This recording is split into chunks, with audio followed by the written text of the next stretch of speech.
Hai, Assalamualaikum warahmatullahi wabarakatuh. Kembali lagi berjumpa dengan Ibu Diana dalam pembelajaran pendidikan agama Islam dan budi pekerti untuk kelas 9 dengan materi akikah dan kurban menumbuhkan kepedulian umat. Tahukah kamu apa itu pengertian dari akikah? Akikah secara bahasa adalah artinya memutus atau melubangi. Secara syariat, akikah adalah menyembelih kambing atau domba sebagai tanda syukur kepada Allah Subhanahu wa taala atas lahirnya anak baik laki-laki atau perempuan.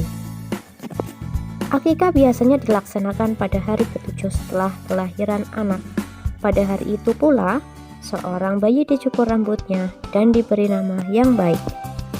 Sabda Nabi Shallallahu alaihi wasallam, An Samurah radhiyallahu anhu anna Rasulullah sallallahu alaihi wasallam qala kullu ghulamin murtahanun bi aqiqatihi tutbahu anhu yawma sabi'ihi wa yuhlaqu ra'suhu wa yusamma.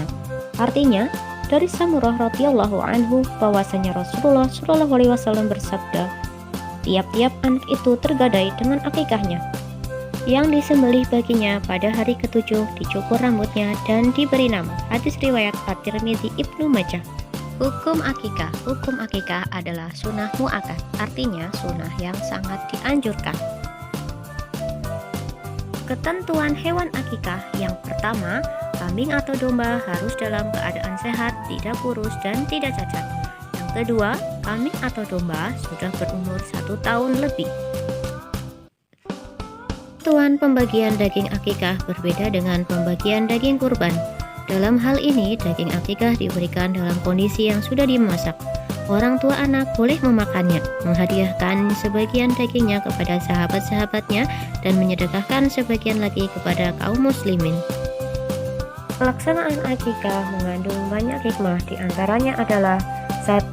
Menghidupkan sunnah, 2. Membebaskan anak dari ketergadaian, 3. Ibadah akikah mengandung unsur perlindungan dari setan yang dapat mengganggu anak yang terlahir itu. 4. Akikah dapat menghindarkan anak dari musibah, keburukan moral, dan penderitaan. 5.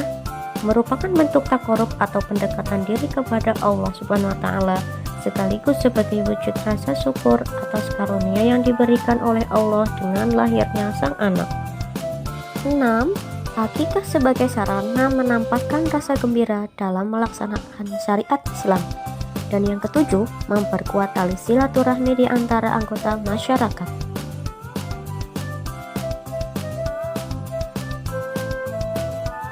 Kurban artinya ibadah dalam bentuk melaksanakan penyembelihan hewan tertentu atas dasar perintah Allah Subhanahu wa taala dan petunjuk Rasulullah Shallallahu alaihi wasallam dengan harapan dapat mendekatkan diri kepadanya. Allah Subhanahu wa taala memerintahkan umat Islam untuk berkurban sebagaimana tertuang dalam Quran surat Al-Kautsar ayat 1-3.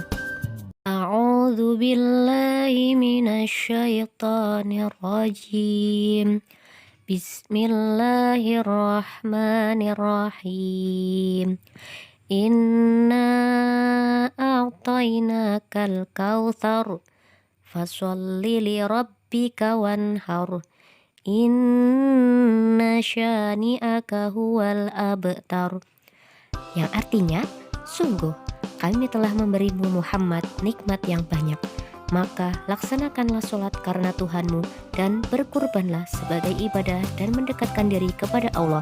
Sungguh orang-orang yang membencimu dialah yang terputus dari rahmat Allah. Quran surat Al-Kautsar ayat 1-3. Pelaksanaan kurban hukumnya sunnah muakkad, artinya sangat dianjurkan. Bagi yang mampu dianjurkan untuk melaksanakan kurban. Jenis binatang yang diperbolehkan untuk dijadikan kurban adalah unta, sapi, kerbau, kambing, atau biri-biri. Adapun ketentuan hewan-hewan tersebut adalah unta berumur 5 tahun, sapi atau kerbau yang sudah berumur 2 tahun, kambing yang sudah berumur 1 tahun, domba atau biri-biri yang sudah berumur 6 bulan atau telah berganti gigi. Waktu penyembelihan kurban adalah setelah sholat Idul Adha tanggal 10 bulan Zulhijjah dan 3 hari tasyrik tanggal 11, 12, dan 13 bulan Zulhijjah. Pembagian daging kurban dibagi kepada fakir dan miskin dalam keadaan masih mentah, belum dimasak. Apabila orang yang berkurban atau shahidul kurban menghendaki, dia boleh mengambil daging kurban itu maksimal sepertiganya. Hikmah pelaksanaan kurban antara lain adalah sebagai berikut. 1. Menghidupkan sunnah para nabi terdahulu, khususnya sunnah Nabi Ibrahim alaihi salam. 2. Untuk mendekatkan diri atau taqarrub kepada Allah Subhanahu wa taala. 3. Menghidupkan makna takbir di hari raya Idul Adha dari tanggal 10 hingga 13 Zulhijjah. 4. Kurban mengajarkan kepada kita untuk bersikap dermawan, tidak rakus dan tidak geger. 5. Kurban mendidik kita untuk peduli kepada sesama. Dan yang keenam, mendidik kita untuk membunuh sifat kebinatangan seperti tamak, rakus, sikap ingin menang sendiri sewenang-wenang kepada orang lain. Alhamdulillah, selesai sudah pembelajaran kita hari ini. Semoga kalian dimudahkan dalam memahaminya ya. Tetap jaga kesehatan. Wa'afu minkum. Wassalamualaikum warahmatullahi wabarakatuh.